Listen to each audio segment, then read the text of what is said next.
इन्होंने कहा नौकरी के लिए। ये बच्चे 2013 में इन्होंने एग्जाम दिया और ये रिजल्ट के लिए लड़ रहे हैं। आप नौकरी मत दीजिए, इनको रिजल्ट दे दीजिए, नौकरी छोड़ दीजिए। आपको देना होगा दीजिएगा, नहीं देना होगा नहीं दीजिएगा, जो रूल्स है उसी हिसाब से आप दीजिएगा। एक वो अलग हो, कल माननीय मंत्री जी ने कहा था विजय बाबू के भाई एग्जाम अलग होता है फिर नौकरी के लिए अलग होता है। मैं कह रहा हूं टीटी वाले को 8 साल से लाठी खा रहे हैं। अब बताइए विभाग की गलती यह है कि 150 सवाल होता है, 150 सवाल में 28 सवाल विभाग ने गलत दिया, तो गलत सवाल दिया तो गलत जवाब हुआ। तो गलती विभाग करे, विभाग के पदाधिकारी करें और नुकसान बच्चे उठाएं, पहली बात। दूसरी बात यह है कि उन बच्चों का क्या कसूर है कि अन्य जो सामान्य 2019 में टीटी की का जो परीक्षा हुआ, जो एग्जाम हुआ, उनको कटऑफ मार्क्स पर 45 और 50 दे रहे हो। उर्दू बंगला टीटी को 60 और 55 दे रहे हैं आप। क्या एक ही बिहार, एक ही सब लोग एक, आखिर उसके नाम में उर्दू बंगला लगा हुआ है इसलिए उसको 55 और 60, ये कटऑफ मार्क 55 और 60।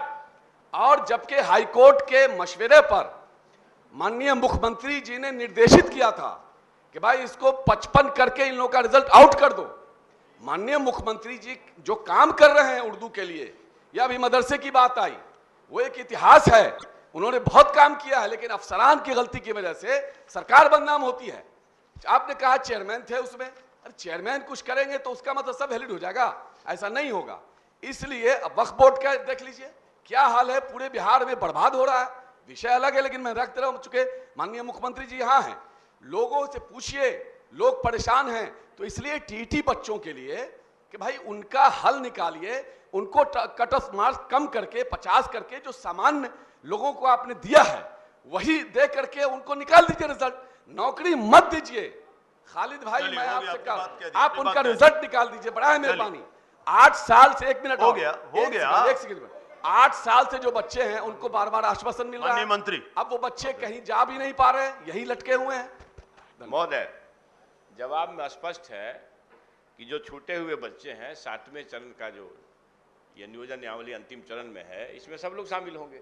यही सवाल भी है इनका। ये उर्दू टीटी की बात है कि उर्दू टीटी की बहाली के सिलसिले में, उर्दू टीटी और बांग्ला के बारे में सबसे पहले ये बताना ये मैं चाहूँगा कि माननीय मंत्री जी हैं यहाँ पे, बिहार में पहली मर्तबा ऐसा हुआ जो ऐतिहासिक काम है कि 17,000 उर्दू के टीचर्स को माननीय मुख्यमंत्री जी ने बहाल कराया। और एक साथ इतने उर्दू के टीचर्स बिहार की तारीख में और किसी स्टेट में बहाल नहीं हुए थे। लेकिन इसके साथ कुछ लोग रह गए उर्दू टीटी बांग्ला के, जो क्वेश्चन गलत होने की वजह से कुछ लोगों को मार्क्स कम आए थे, तो ये कहा गया था कि उनको भी बहाल कर लिया जाएगा, लेकिन कुछ अदालती प्रक्रिया में वो लोग चले गए। लेकिन मैं ये चाहता हूँ कि विभाग उनके सिलसिले में कोई फैसला करे कि उन लोगों का क्या होगा। दूसरी चीज़ ये है कि नहीं स्पष्ट करे कि क्या करना है उनको, चूँकि क्वेश्चन गलत होने की वजह से कुछ मार्क्स कमाया था। दूसरी चीज़ ये है कि जो 12,000 और 7,000 तकरीबन 20,000 के करीब उर्दू टीचर्स की जो रिक्तियां हैं, जो असामियां खाली हैं, उसके बारे में मुझे उम्मीद है कि सरकार जल्द अज जल्द कोई कार्रवाई करेगी और उन असातिज़ा को वो जो जगह खाली है उसको भरने की कोशिश करेगी।